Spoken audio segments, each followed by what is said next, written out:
Alors, on va parler de la résurrection, mais on va parler bien sûr de la Pâque et ce que cela signifie pour nous.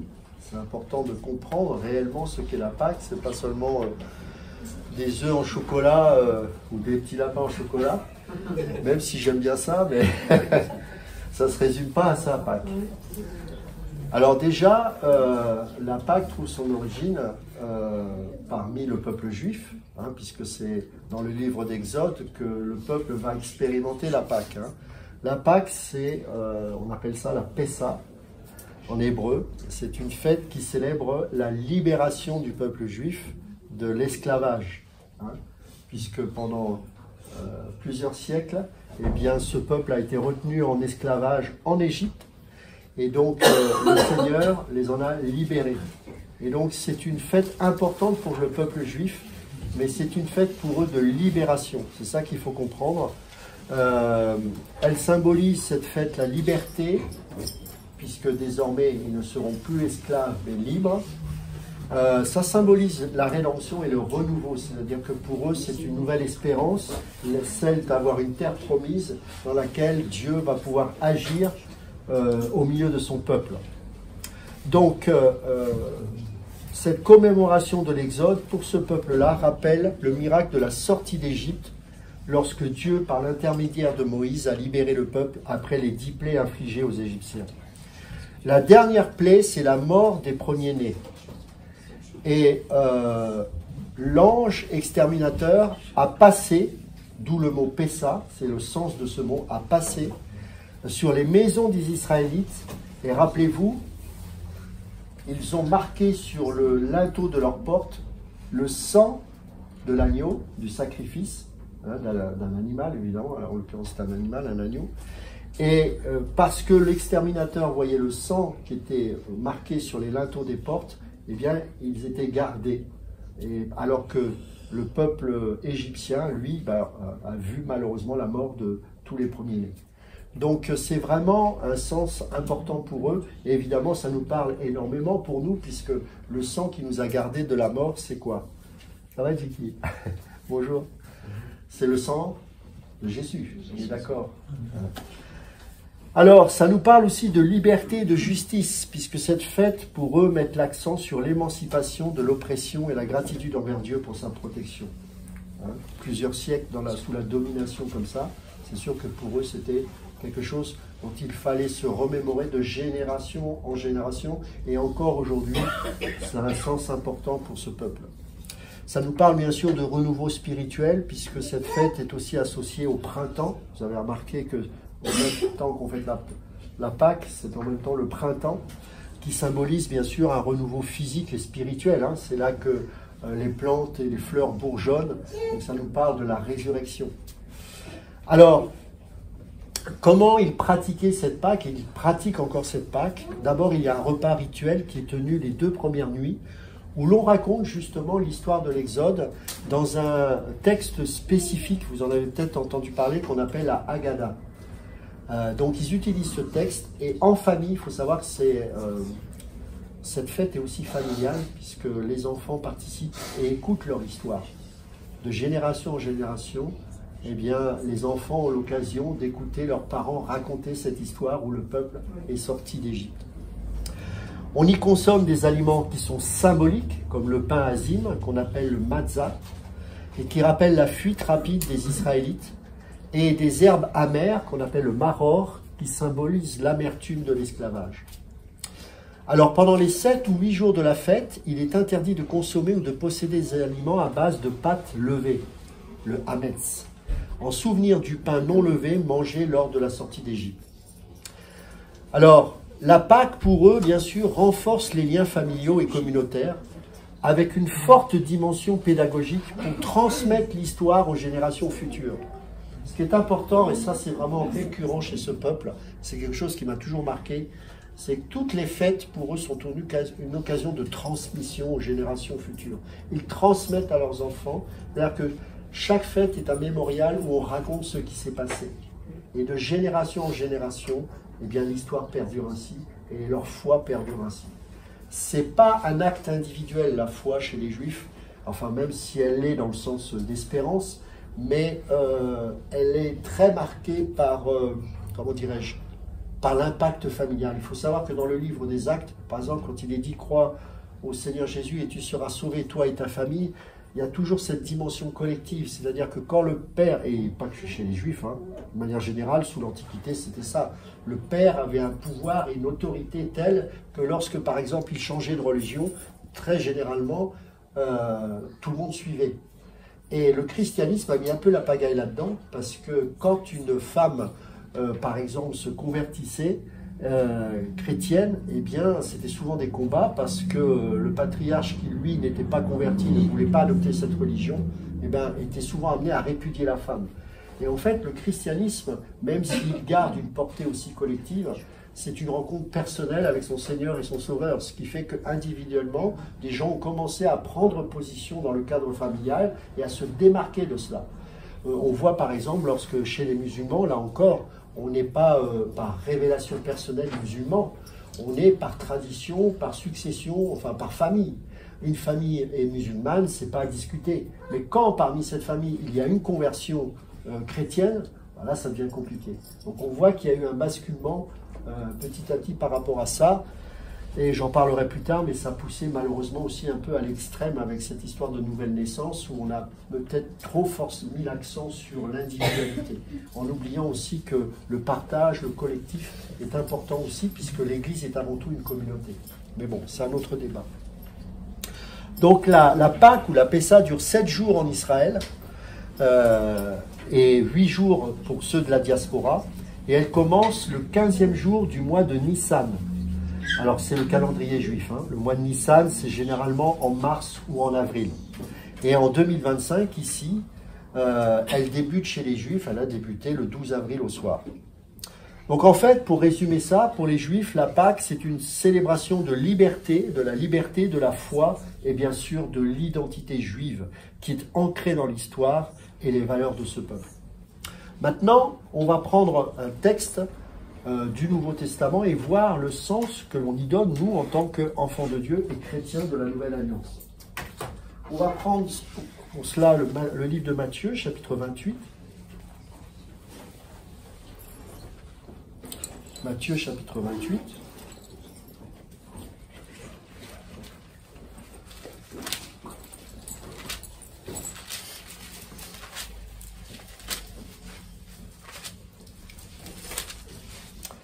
Après, verset 1, après le sabbat, à l'aube du premier jour de la semaine, Marie de Magdala et l'autre Marie allèrent voir le sépulcre. Et voici, il y eut un grand tremblement de terre, car un ange du Seigneur descendit du ciel, vint rouler la pierre et s'assit dessus. Son aspect était comme l'éclair, et son vêtement blanc comme la neige. Les gardes tremblèrent de peur et devinrent comme morts. Mais l'ange prit la parole et dit aux femmes, « Pour vous, ne craignez pas, car je sais que vous cherchez Jésus qui a été crucifié. Il n'est point ici, il est ressuscité, comme il l'avait dit. Venez, voyez le lieu où il était couché, et allez promptement dire à ses disciples qu'il est ressuscité des morts. Et voici, il vous précède en Galilée. C'est là que vous le verrez, voici, je vous l'ai dit. » Elles s'éloignèrent promptement du sépulcre avec crainte et avec une grande joie, et elles coururent porter la nouvelle aux disciples. Et voici, Jésus vint à leur rencontre et dit « Je vous salue ». Elles s'approchèrent pour saisir ses pieds et elles l'adorèrent. Alors Jésus leur dit « Ne craignez pas, allez dire à mes frères de se rendre en Galilée, c'est là qu'ils me verront. » Pendant qu'elles étaient en chemin, quelques hommes de la garde entrèrent dans la ville et annoncèrent aux principaux sacrificateurs tout ce qui était arrivé. Ceux-ci, après s'être assemblés avec les anciens et avoir tenu conseil, donnèrent aux soldats une forte somme d'argent en disant « Dites, ces disciples sont venus de nuit le dérober pendant que nous dormions. Et si le gouverneur l'apprend, nous l'apaiserons et nous vous tirerons de peine. » Les soldats prirent l'argent et suivirent les instructions qui leur furent données. Et ce bruit s'est répandu parmi les Juifs jusqu'à ce jour. Les 11 disciples allèrent en Galilée sur la montagne que Jésus leur avait désignée. Quand ils le virent, ils l'adorèrent, mais quelques-uns eurent des doutes. Jésus, s'étant approché, leur parla ainsi. « Tout pouvoir m'a été donné dans le ciel et sur la terre. Allez, faites de toutes les nations des disciples, les baptisant au nom du Père, du Fils et du Saint-Esprit, et enseignez-leur à observer tout ce que je vous ai prescrit. Et voici, je suis avec vous tous les jours jusqu'à la fin du monde. Ce qui est extraordinaire dans ce passage, et j'ai lu plein de passages sur le départ de la Pâque, il y a plein de petits détails qui sont intéressants comme ça. À un moment donné, ils doivent trouver un endroit pour faire la Pâque. Et ça, c'est dans Luc. Et il y a quelque chose qui m'a toujours interpellé. J'avais fait un message à la grâce par rapport à ça. C'est que pour qu'ils puissent trouver cette salle, il y avait un homme qu'ils devaient suivre et qui leur indiquait cette salle où elle devait se trouver. Vous vous rappelez de ça? Est-ce qu'il y a quelque chose qui vous a frappé dans cette scène? Qu'est-ce qu'il avait de particulier, cet homme? Il portait une cruche. Il portait une cruche. Où? Sur la tête. Sur la tête. C'est pas possible, logiquement. Ce sont les femmes qui faisaient ça. Mais cet homme portait une cruche sur la tête. Autre détail, ici, là, quand la pierre est roulée, pourquoi il est précisé que l'ange est assis sur la pierre? Pourquoi il est assis? C'est pas écrit par hasard. Si l'auteur a expliqué qu'il était assis, c'était bien pour quelque chose. En fait, la position assis nous parle de la victoire et de la domination, et de le fait que c'est accompli, c'est fait. Et donc, quand la pierre est sortie du tombeau et que l'ange est assis dessus, ça nous parle de la victoire sur la mort. La position assise, c'est fait. Jésus est assis sur son trône. Pourquoi il est assis? Parce que ça y est, c'est fait, c'est accompli. De la même manière, l'ange a indiqué ainsi que je me suis assis sur cette pierre parce que c'est pas discutable, c'est fait, il est ressuscité. C'est pas seulement une foi que l'on a en une doctrine, c'est un fait historique. Alors certains essaient de nous faire croire que c'est faux, mais c'est un fait historique, c'est fait. Et si cette religion perdure et perdure encore, c'est pas seulement à cause de la foi des chrétiens, même si c'est Dieu qui nous donne la foi, mais c'est aussi parce que c'est un fait historique. Ce Jésus a réellement existé et il est ressuscité. Et quelque chose qui m'avait interpellé concernant cet homme qui portait la cruche sur la tête, c'est que bien sûr c'était certainement un signe pour attirer le regard et pour que peut-être parmi la foule, les disciples puissent suivre cet homme pour trouver le bon endroit. Mais au-delà de ça, vous savez, quand on suit des hommes de Dieu, très souvent, on suit des hommes qui sont un peu atypiques. Des hommes qui portent une cruche sur la tête. C'est-à-dire des gens qui ne sont pas dans le cadre de la religion. Des gens qui sont... Vous savez, je connaissais... je ne suis pas dans le mouvement charismatique mystique, mais je crois quand même que Dieu suscite aussi des prophètes. Et je connaissais un vrai prophète. Je peux vous dire que c'était quelqu'un de très atypique.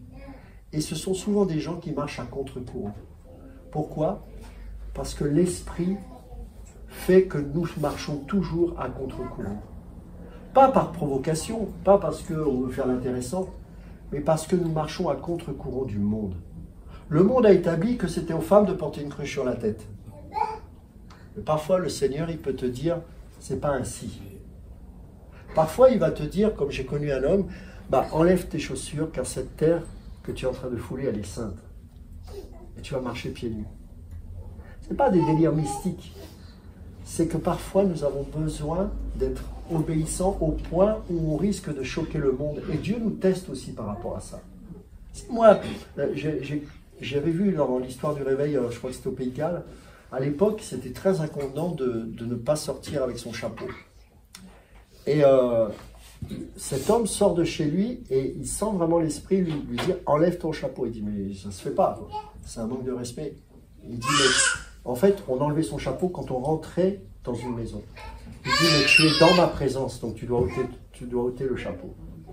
Et en fait, quand les gens ont vu ça, ça a été pour lui l'occasion d'évangéliser et d'expliquer pourquoi le Seigneur lui avait dit d'enlever son chapeau. Et bien sûr, ça a été l'occasion pour lui d'annoncer l'évangile. Donc vous voyez ce qui se passe, c'est que nous sommes atypiques, mes amis. Et la résurrection, la Pâque, c'est pas une fête où on va manger du chocolat ou faire des choses un peu traditionnelles. C'est qu'on marche à contre-courant. Pourquoi? Parce que là où dans l'histoire il y a la mort, nous disons résurrection. Là où le monde souffre et où il n'y a plus d'espérance. Parce qu'aujourd'hui, enfin, les gens sont en train de réaliser que même parmi les politiciens, il n'y a pas d'espérance. Nous avons l'espérance.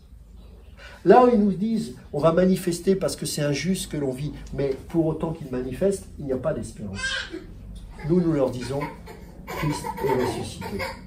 C'est un fait, c'est notre espérance. Et nous voulons vous la partager, cette espérance. Parce que cette Pâque, même si parfois on est un peu à côté de la plaque lorsqu'on la fête de manière un peu charnelle, c'est pas grave. Au moins on en parle. Au moins on en parle. Je suis content quand les cloches de cette église sonnent, parce qu'au moins on en parle. Je suis content quand même des gens qui sont de tradition catholique viennent pour fêter la Pâque, alors que peut-être ils ne sont pas forcément véritablement chrétiens. C'est pas grave, au moins on en parle. Vous voyez ce que je veux dire? Et si nous on est capable de donner un mot à ce qu'ils sont en train de faire sans en comprendre le sens, eh ben, à nous de leur expliquer. Mais au moins on en parle. Pourquoi? Parce qu'on prend position. Et en fait, marcher à contre-courant, c'est prendre position, mes amis. Marcher à contre-courant, c'est pas faire l'intéressant et jouer au marginal. C'est prendre position. Là où le monde dit désespoir, nous on dit espoir. Là où le monde dit haine, nous on dit amour. Là où le monde dit rancœur, vengeance, nous on dit pardon, réconciliation. C'est ça la vraie marginalité. C'est marcher selon les voies de Dieu. Et si vous êtes obéissant au Seigneur, si vous marchez selon les voies de Dieu, je peux vous assurer que vous passerez pour un véritable marginal. Parce que le monde ne fonctionne pas comme ça. Et le sens de la Pâque pour nous, il doit d'abord aller dans ce sens-là. Luc chapitre 22, on va lire le deuxième passage clé de ce message. Verset 1. La fête des pains sans levain, appelée la Pâque. La fête, des pains sans levain, appelée la Pâque, approchait. Les principaux sacrificateurs et les scribes cherchaient les moyens de faire mourir Jésus, car ils craignaient le peuple. Or, Satan entra dans Judas, surnommé Iscario, qui était du nombre des 12. Et Judas alla s'entendre avec les principaux sacrificateurs et les chefs des gardes sur la manière de le leur livrer. Ils furent dans la joie et ils convinrent de lui donner de l'argent. Après s'être arrangés, ils cherchaient une occasion favorable pour leur livrer Jésus à l'insu de la foule. Le jour des pains sans levain, où l'on devait immoler la Pâque, arriva. Et Jésus envoya Pierre et Jean en disant « Allez nous préparer la Pâque afin que nous la mangions. » Ils lui dirent « Où veux-tu que nous la préparions ?» Il leur dit « Voici. Quand vous serez entrés dans la ville, vous rencontrerez un homme portant une cruche d'eau. Suivez-le dans la maison où il entrera. Et vous direz au maître de la maison, le maître te dit, où est le lieu où je mangerai la Pâque avec le disciple? Il vous montrera une grande chambre haute meublée, c'est là que vous préparerez la Pâque. Ils partirent et trouvèrent les choses comme il le leur avait dit. L'heure étant venue, il se mit à table et les apôtres avec lui. Il leur dit, j'ai désiré vivement manger cette Pâque avec vous avant de souffrir. Car je vous le dis, je ne la mangerai plus jusqu'à ce qu'elle soit accomplie dans le royaume de Dieu. Ayant pris une coupe et rendu grâce, il dit, prenez cette coupe et distribuez-la entre vous. Car je vous le dis, je ne boirai plus désormais du fruit de la vigne jusqu'à ce que le royaume de Dieu soit venu. Jusqu'à. Il y aura une prochaine fois, mes amis. Ce qu'on est en train de faire là, c'est symbolique. Un jour, on le fera réellement. Avec lui. C'est ça notre espérance.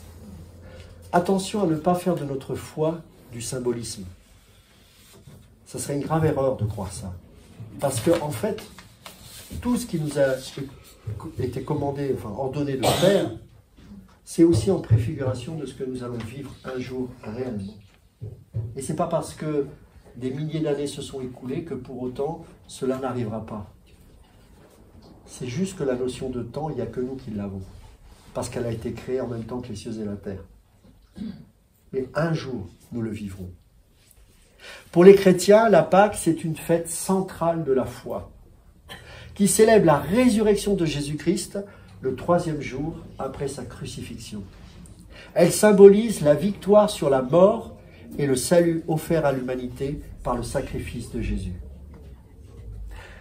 Les principales significations pour nous chrétiens, sont la résurrection, la rédemption et le renouveau spirituel.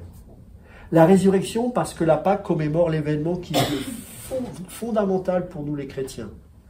Et cet événement, et c'est la seule religion qui est centrée sur cet événement crucial, eh bien c'est bien sûr Jésus mort sur la croix et ressuscité. Et par sa résurrection, il prouve sa divinité et accomplit les promesses de l'Écriture dans le Nouveau Testament. Et pour nous, cela représente l'espoir de la vie éternelle. Car s'il n'était pas ressuscité, nous ne pourrions pas croire en une vie éternelle. Donc, la différence avec toutes les religions du monde, elle est là. Christ mort et ressuscité, et prouvons ainsi qu'il est Dieu, et en même temps, nous donnons cette espérance d'une vie éternelle pour ceux qui croiront en lui. Ça, c'est la base du christianisme. Le reste, c'est du blabla. Mais si on est tous d'accord déjà là-dessus, c'est bien. C'est bien. Bien sûr, ça nous parle de la rédemption, c'est-à-dire la mort et la résurrection de Jésus sont vus comme le sacrifice ultime qui rachète les péchés de l'humanité, rétablissant la relation entre Dieu et les hommes. Pour ceux qui connaissent un peu la sorcellerie, je ne demande pas pour ceux qui ne connaissent pas de s'y intéresser, ce n'est pas le but, c'est que la puissance s'obtient par la valeur du sacrifice. Et notamment en Afrique, mais il n'y a pas qu'en Afrique, vous avez beaucoup de gens qui accèdent à une forme de pouvoir en sacrifiant ce qui leur est le plus cher, en l'occurrence leurs enfants. Et vous avez des parents qui sacrifient leurs enfants pour obtenir une puissance, et ils l'obtiennent dans le monde ténébreux. Sauf que nous qui sommes enfants de Dieu, nous avons celui qui a fait taire par le sacrifice le plus élevé tous les sacrifices qui pouvaient exister, que ce soit les sorciers ou autres. Parce que quand Jésus est mort à la croix, il n'y avait pas de plus cher et de plus haut sacrifice que celui de Jésus-Christ. La plus grande valeur du sacrifice, ce n'est pas celui de ton fils, c'est celui du Fils de Dieu. C'est pour ça que tu n'as pas à craindre la sorcellerie. C'est pour ça que tu n'as pas à craindre les démons. Parce que désormais, le sacrifice le plus élevé, c'est Dieu qui l'a donné pour nous, avec son Fils qui est mort à Golgotha en sacrifice pour nos péchés. Et ça, c'est quelque chose qui me marque quand je pense que dans la sorcellerie, on continue encore de faire ce genre de choses, alors que nous avons obtenu le plus beau et le plus haut des sacrifices qui est celui de Jésus-Christ. Et en l'occurrence, en retour, nous avons reçu le Saint-Esprit, qui est non seulement le consolateur, mais c'est aussi l'Esprit du Christ. C'est-à-dire que nous avons reçu son Esprit qui nous parle, qui nous guide, qui nous conduit, qui nous reprend et qui nous transforme. C'est une puissance. Ce n'est pas naturel. Le changement chez un chrétien ou la transformation, ce n'est pas naturel. C'est une puissance. C'est l'action de l'Esprit dans sa puissance qui nous transforme. C'est quelque chose que le monde ne peut obtenir. Ni même les religieux. Regardez ce qui est écrit dans Romains chapitre 12, versets 1 et 2. On connaît tous ce passage.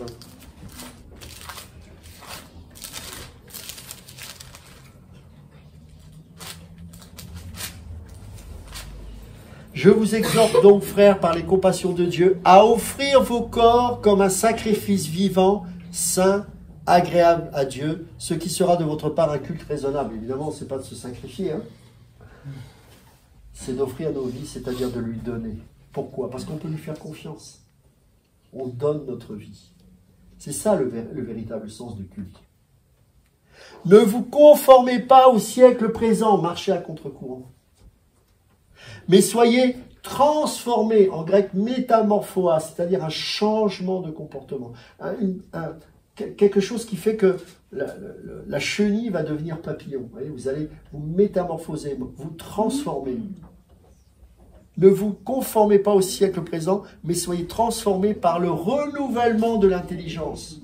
C'est-à-dire que désormais, votre nouveau guide, ça va être la parole de Dieu. Vous n'aurez plus des certitudes, mais des convictions. C'est-à-dire que le monde vit avec des certitudes en fonction de son expérience passée, en fonction de sa culture. Mais ce sont des choses qui ont peu de valeur, car elles changent, et elles ne sont pas forcément vraies. Par contre, celui qui est transformé véritablement dans son intelligence, c'est le chrétien, parce qu'en fixant comme référence la parole de Dieu, eh bien, par l'Esprit Saint, cette parole aura la puissance de transformer votre manière de voir les choses, de penser et d'agir. Soyez transformés par le renouvellement de l'intelligence, afin que vous discerniez quelle est la volonté de Dieu, pour nous donner du discernement. L'Esprit de Dieu est censé nous donner du discernement, mes amis. Ce qui est bon, agréable et parfait.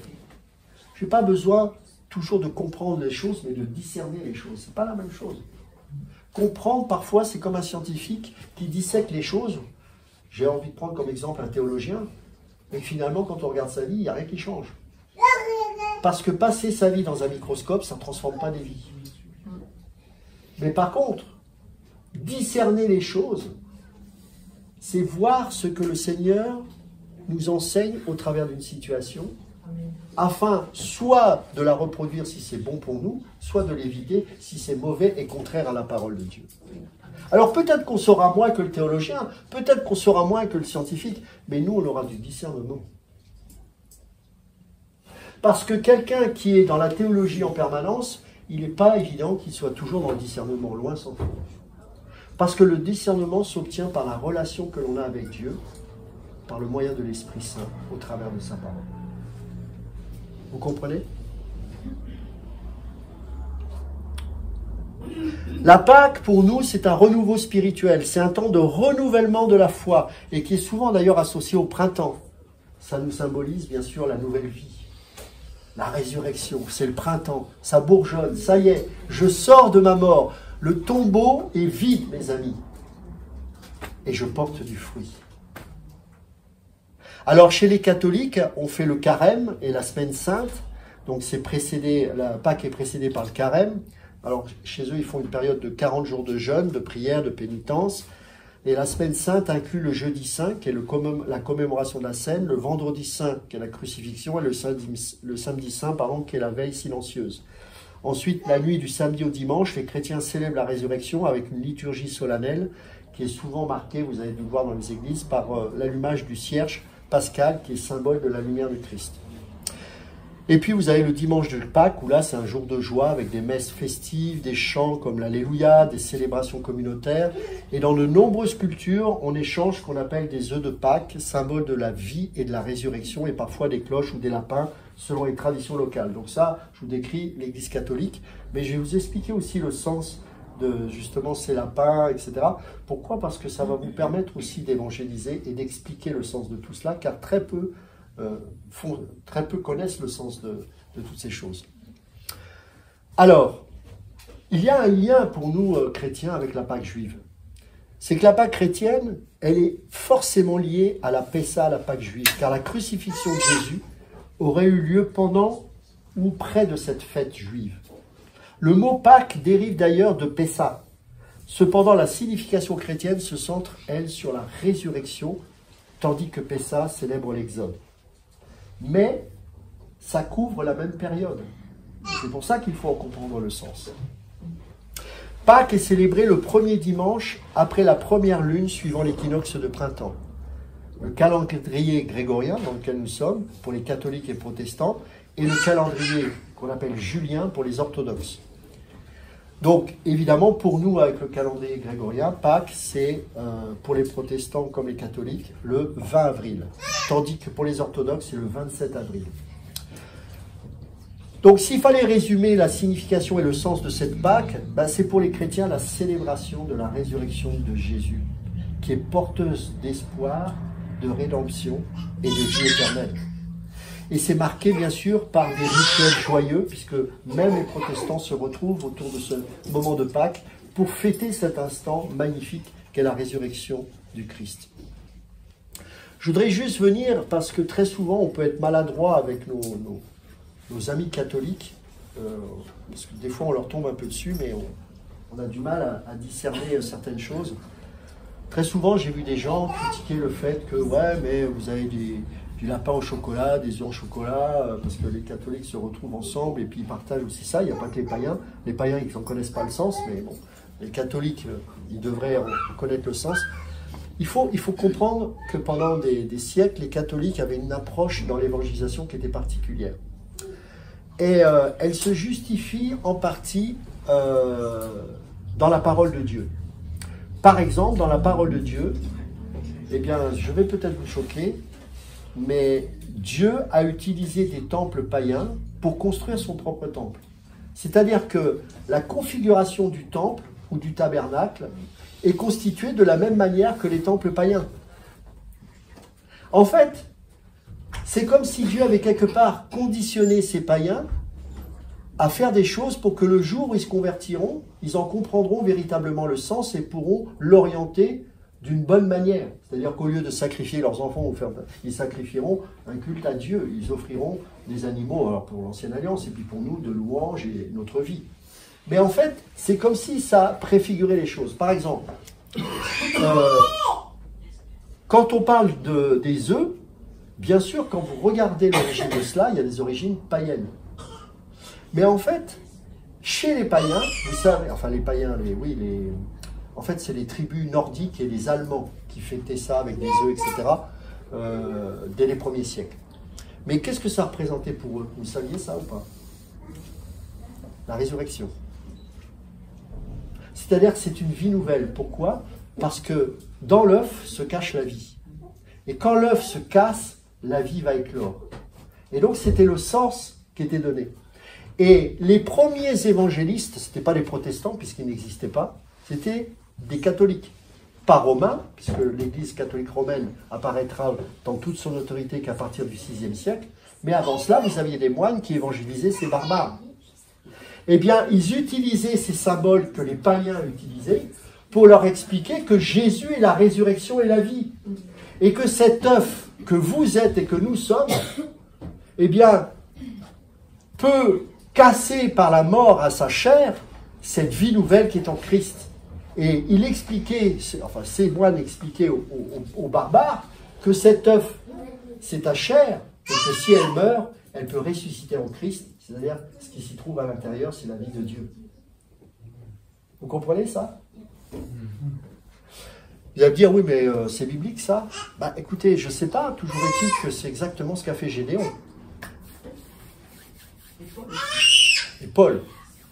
C'est quand même pas deux petits personnages. Est-ce que vous savez en quelles circonstances? Pour Gédéon, est-ce que vous savez? L'autel de Baal, il a mis l'autel de Dieu. Vous savez ça? Sur l'autel de Baal, il a mis l'autel de Dieu. Il a renversé l'autel de Baal. Il aurait pu créer un autre autel, comme nous faisons nous. Mais il a renversé l'autel de Baal et l'a transformé en autel de Dieu. L'apôtre Paul, il a utilisé une divinité inconnue dans l'agora à Athènes pour parler de ce Dieu-là. Vous voyez l'intelligence? Et en fait, c'est comme ça qu'ils ont commencé à évangéliser les catholiques. Malheureusement, l'Église catholique devenant romaine, ensuite, voilà, ils se sont un peu perdus dans des choses un peu bizarroïdes. Mais à l'origine, c'était ça. Et les œufs, comme les lapins, par exemple, chez les barbares, symbolisaient la fertilité. Et donc, ils ont utilisé les lapins pour évangéliser et dire, nous sommes devenus fertiles en Christ. Nous avons le fruit de la résurrection. Vous comprenez? Les orthodoxes, ils vont peindre les œufs, la coque en rouge. Quand vous allez dans les églises orthodoxes, vous voyez, ils ont des œufs, la coque, elle est peinte en rouge parce qu'ils rajoutent le sang de Jésus. Et là, c'est encore plus symbolique, c'est-à-dire qu'ils cassent, et là, la vie apparaît.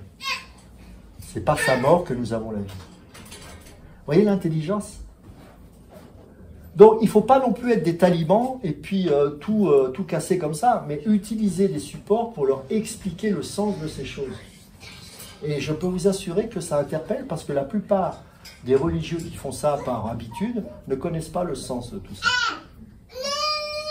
Donc oui, ce sont des décorations, oui, ce sont des traditions culturelles, mais c'est devenu porteur d'un message chrétien pour nous, un moyen d'évangéliser.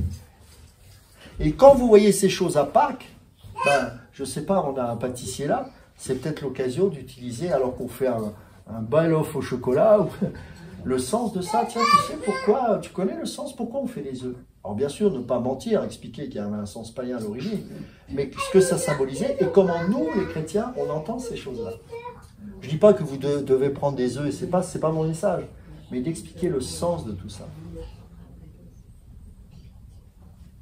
En fait, pour les chrétiens, l'œuf de Pâques, c'est un puissant symbole de vie. Et c'est vrai que moi, j'aime beaucoup les œufs. Mais quand on casse une coquille et qu'on voit la vie qui se trouve à l'intérieur, c'est extraordinaire. On pourrait faire tout un message là-dedans. Alors, Pâques, ce n'est pas une simple célébration, mais j'ai noté quelque chose qui m'a impacté. C'est une révolution spirituelle. Écoutez-moi bien. La Pâques, ce n'est pas seulement une fête, c'est une révolution spirituelle. Je ne sais pas si vous réalisez que la résurrection, c'est quelque chose qui est extraordinaire. Extraordinaire. Et en tant que tel, on ne peut pas être familier ou banaliser cet événement. Pour nous, ça doit être source d'un impact, d'une révolution intérieure telle que notre vie ne peut plus être la même. Est-ce que vous êtes d'accord avec moi?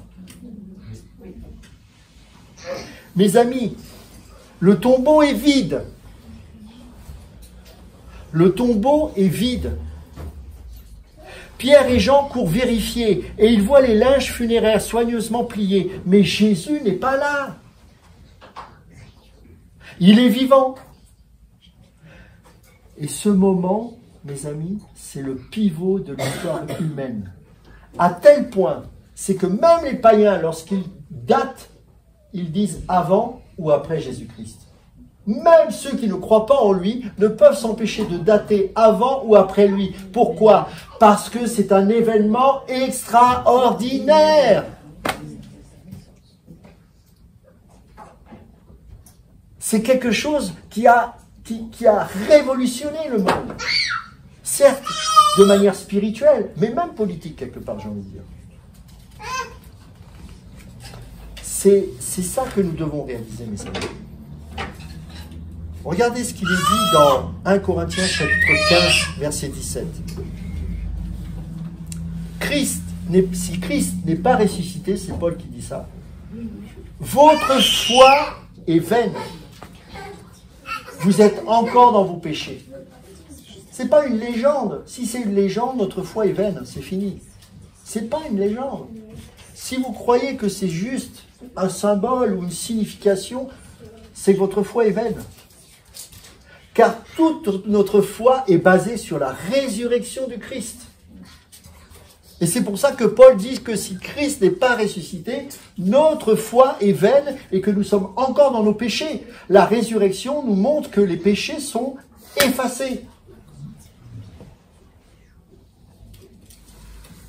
La mort, le péché, le diable, tout a été vaincu sur la croix et scellé par la résurrection. Le tombeau vide, ce n'est pas juste une bonne nouvelle d'il y a 2000 ans. C'est une bonne nouvelle pour vous et pour moi aujourd'hui. Quels sont les tombeaux de ta vie? Pose-toi la question, quels sont les tombeaux de ta vie?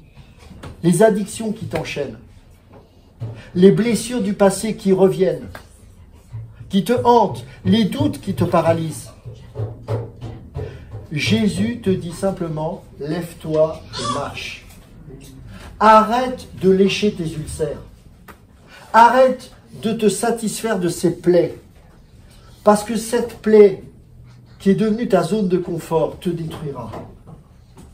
Oui, on peut être un enfant de Dieu. On peut croire en tout ce que je dis. On peut même croire que nous sommes nés de nouveau. Mais en même temps, continuer à lécher nos ulcères. Alors que Christ est ressuscité.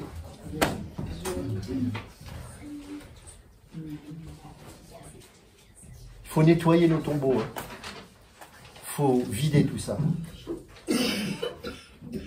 Parfois, on a des choses qui nous reviennent. Ah, il m'a fait tant de mal. Ah, j'ai vécu ça. So what? Le fait de te geindre, de te plaindre de ça, le fait de geindre en permanence, est-ce que ça va changer la situation? Non. Alors, Christ est ressuscité. C'est terminé. Fais-lui confiance. Aie foi en lui. Lève-toi et marche, parce qu'il a le pouvoir de rouler la pierre de ton cœur et de faire jaillir la vie nouvelle. Tout dépend de ta foi. Ce n'est pas une question de force, de puissance, juste de foi. Comme cet œuf de Pâques, qui est un symbole de vie et de transformation, il faut casser la coquille. Casse la coquille. Regarde autour de toi. Les enfants rient, tiennent des paniers remplis d'œufs, colorés. Mais en même temps, si tu regardes bien avec attention, ces œufs sont un message pour toi qui est puissant. Parce qu'ils représentent la vie cachée. À l'extérieur, c'est une coquille dure, immobile, presque sans vie. Mais à l'intérieur, il y a le potentiel de la vie nouvelle. Et mes amis, pour la vivre, il faut casser la coquille. On ne peut pas faire une omelette, comme on dit, sans casser les œufs.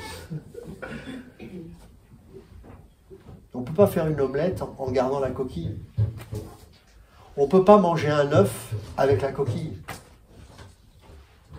Tu es obligé d'en passer par là. Il faut casser. Si quelqu'un veut venir après moi, qu'il avant ça, avant ça, avant ça. Voilà, c'est d'abord ça, sinon tout le reste ça ne sert à rien. Qu'il renonce à lui-même. Il y a beaucoup de gens qui se disent chrétiens mais qui n'ont jamais renoncé à eux-mêmes. Fausse conversion. Le premier signe de la conversion, c'est un renoncement à soi. Parce que prendre sa croix présume le fait que tu as renoncé à ta vie. Et comment tu définis le renoncement de manière concrète? Le renoncement, c'est que d'un seul coup, toute ton idéologie, tout ce qui construisait ta vie, finalement, tu t'aperçois que c'était vain, que désormais, tu comprends que tu n'as plus d'autre choix. J'aime bien utiliser le terme d'une entreprise de déposer le bilan. Toutes les certitudes, toutes les croyances, toutes ces choses-là, c'est fini. C'est fini. Ça ne veut pas dire que j'arrête ça pour faire autre chose. C'est plus profond que ça. C'est je dépose le bilan. Je m'aperçois que... Oh, c'est ça qui amène aussi la repentance. Enfin, la repentance produit ça. C'est que... Wow, je renonce à tout ça. Ça n'a aucun sens. Ça ne veut pas dire que forcément tu vas changer de métier, tu vas changer même de vie en apparence. Peut-être pas. Mais il y aura eu intérieurement un changement radical. C'est que toutes tes certitudes, toutes tes croyances vont être cassées. Je renonce à tout ça. C'est fini. C'est fini. Peut-être que j'étais un hippie ou un babacool, par exemple, et là je renonce à cette vie parce que je m'aperçois que mais c'était vain. J'ai passé des années à collectionner des timbres. Ne riez pas parce que ça peut nous amener à des trucs bizarres. Hein. On peut dépenser des milliers d'euros pour des collections de timbres. Et ben le renoncement c'est aussi ça. Mais pourquoi j'ai passé tout mon temps à dépenser mon argent avec ça? C'est un exemple, hein, mais voilà, tout ce qui faisait le socle de ma vie est détruit, cassé.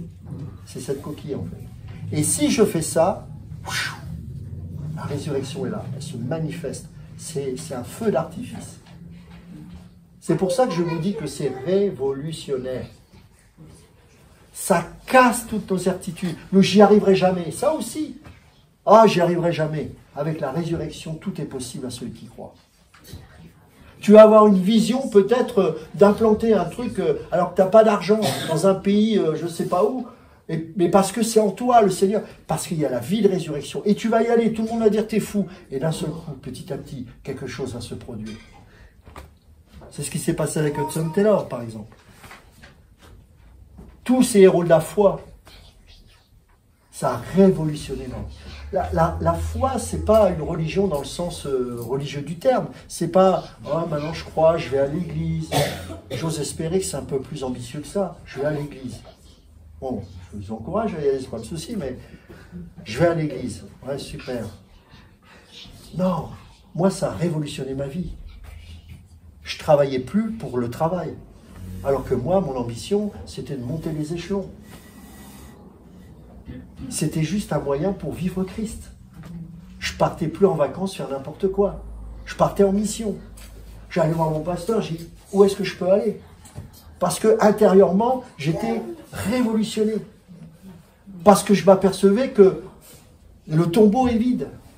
C'est nettoyé. Il y a une nouvelle espérance. Et je me rappelle à Réto, il y avait un monsieur de 92 ans. 92 ans. C'est pas une question d'âge. Hein. 92 ans. Il disait, j'évangéliserai jusqu'à ma mort. Il était là avec sa canne. Il s'était converti il y a quelques mois seulement. 92 ans. Il dit, le peu de temps qui me reste à vivre. Lui, il avait compris, hein, il n'était pas là en train de « Oh, si j'avais su, hein, j'ai 92 ans, c'est maintenant que je me convertis. » Non. Pourquoi? Parce qu'il y a la résurrection en lui. Il n'y a plus la mort, il n'y a plus l'échec. Il y a la résurrection. Le gars, il est là, il dit « Le peu de temps qui me reste, Seigneur, je suis l'ouvrier de la dernière heure. Je fonce. » Arrêtons de pleurer sans arrêt derrière. C'est trop tard. Tu vas faire quoi? Mais regarde ce qui reste à venir devant toi. Fonce, tu n'as rien à perdre. Tu es sauvé, tu n'as rien à perdre.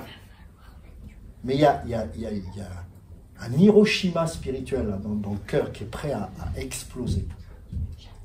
La vie de résurrection. La foi chrétienne, ce n'est pas une religion, c'est une révolution intérieure.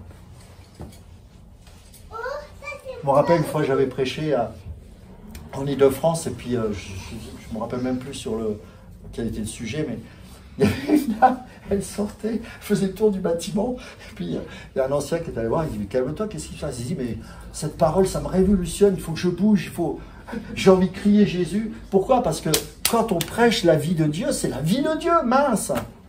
C'est pas chers frères et sœurs, prenez le cantique numéro 5, s'il vous plaît. Non, c'est une vie.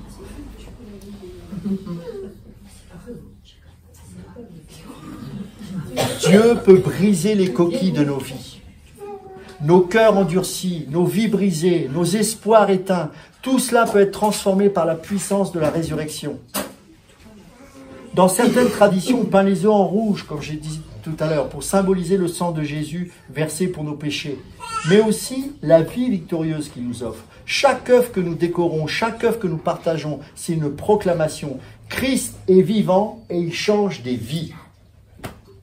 J'étais drogué, je ne le suis plus. J'étais jaloux, je ne le suis plus. J'étais avare, je ne le suis plus. Je suis égoïste, je ne le suis plus.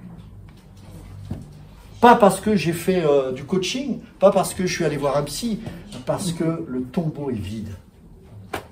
La vie de résurrection m'a impacté. Pâques, c'est plus qu'un événement, c'est un style de vie. Jésus n'est pas seulement ressuscité pour lui-même, il est ressuscité pour nous. Pour que nous ayons la vie en abondance. Jean chapitre 10, verset 10. Pour que nous ayons la vie, un tout petit peu, un chouïa, en abondance. En abondance. Mais cette vie ne vient pas automatiquement. Elle demande une réponse de notre part. Une foi vivante, personnelle et radicale. La vie que l'on a, elle est à la hauteur de notre consécration. Il ne faut pas se faire d'illusions.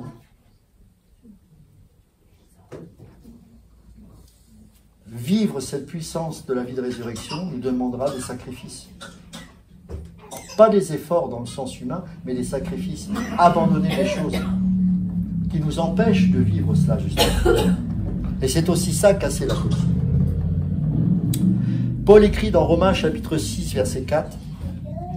Nous avons donc été ensevelis avec lui par le baptême en sa mort, afin que comme Christ est ressuscité des morts par la gloire du Père, de même, ça j'aime bien ce passage, nous aussi, nous marchions en nouveauté de vie.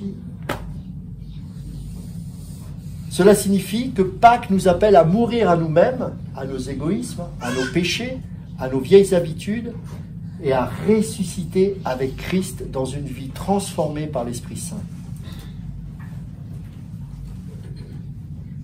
Mes amis, Pâques, c'est peut-être pour nous un moment de décision. Peut-être qu'on se dit aujourd'hui et qu'on sent que notre foi est tiède ou qu'on a besoin d'un renouveau, peut-être qu'on n'a même pas donné nos pieds au Seigneur. Mais laissez-moi vous dire quelque chose. Le même Jésus qui a vaincu la mort, est vivant aujourd'hui. Pour réveiller à nouveau vos espoirs enfouis. Ou peut-être que vous aviez une compréhension très religieuse du Seigneur et que là, il est en train de vous parler pour vous amener la vie, pour que vous puissiez expérimenter ce qu'on appelle effectivement cette nouvelle naissance, cette régénération, que seul l'Esprit peut produire pour faire de vous une nouvelle personne. Vous ne serez pas parfait du jour au lendemain, mais vous allez commencer à rentrer dans une autre dimension. Ce Dieu ne vous paraîtra plus aussi lointain qu'il l'est. Il va vous sembler proche, comme un ami, quelqu'un où vous pourrez lui confier toute chose. À chaque instant, vous pourrez lui parler. Même pendant la nuit, il sera l'objet de vos rêves. Rappelez-vous ce qu'il dit dans Apocalypse 3, verset 20. « Je frappe à la porte. » Pourquoi? Parce qu'il veut rentrer.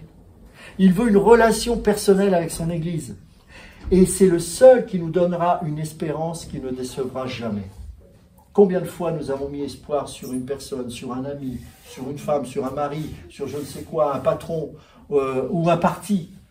Combien de fois on a été déçus? Avec lui, on ne sera jamais déçu. C'est impossible. Enfin, Pâques ne s'arrête pas à cette église. Les disciples, après avoir vu le tombeau vide, ne sont pas restés silencieux. Ils ont couru annoncer la bonne nouvelle, même au prix de leur vie. Jésus leur a dit, et il nous dit aujourd'hui, faites de toutes les nations des disciples. Invitez des frères et sœurs à venir ici. Ou des gens qui ne connaissent pas Dieu. Invitez-les. Qu'ils puissent entendre la parole. Invitez-les. Saisissez toute opportunité pour dire, viens avec moi et viens entendre la parole. Parce que ce n'est pas cette église-là qui va transformer les vies, mais c'est ce qui est prêché. C'est la parole de Dieu qui transforme les vies. La parole s'est faite rare aujourd'hui. Le message de la croix n'est plus prêché. Et quand vous êtes dans un lieu, ce message est prêché, ne le gardons pas pour nous. Mais évangélisons. Pardonnons aussi à ceux qui nous ont blessés. Il en a parlé, Alexandre, dimanche dernier.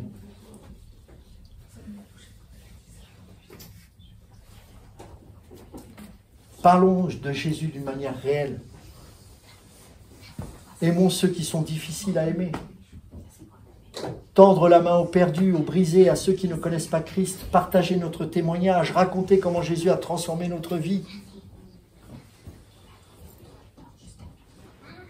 Bref, c'est cette révolution spirituelle que nous devons communiquer.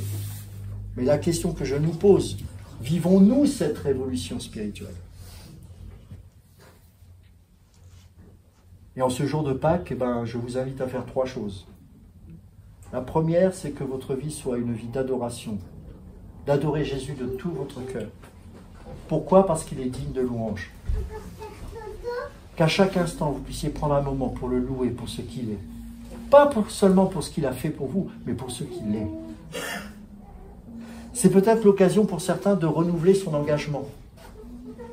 Peut-être que notre foi a vacillé, peut-être qu'on a laissé un peu le monde prendre la première place. C'est l'occasion de se recentrer sur lui.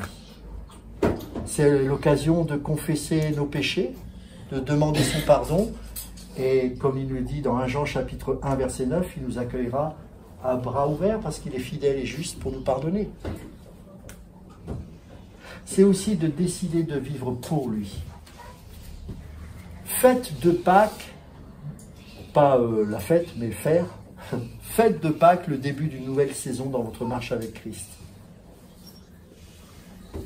De revenir à sa parole, de prier, de méditer, de s'engager à être un modèle spirituel pour ses proches, pour sa famille, à s'engager à partager cette parole, à partager son amour.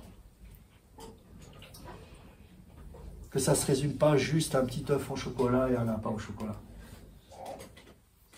Pâques, en fait, c'est la preuve que l'amour de Dieu est plus fort que la mort. Que l'espoir de Dieu est plus grand que nos échecs. Que la puissance de Dieu peut tout transformer. Le tombeau est vide, l'œuf est brisé et Jésus est vivant. Alors sortons d'ici avec une joie débordante, avec une foi renouvelée, avec un feu dans nos cœurs pour proclamer Christ est ressuscité, il est vraiment ressuscité. Que chaque jour, et c'est mon souhait, soit une Pâque pour nous tous. Un jour où nous vivrons la victoire, l'amour et la mission de Jésus.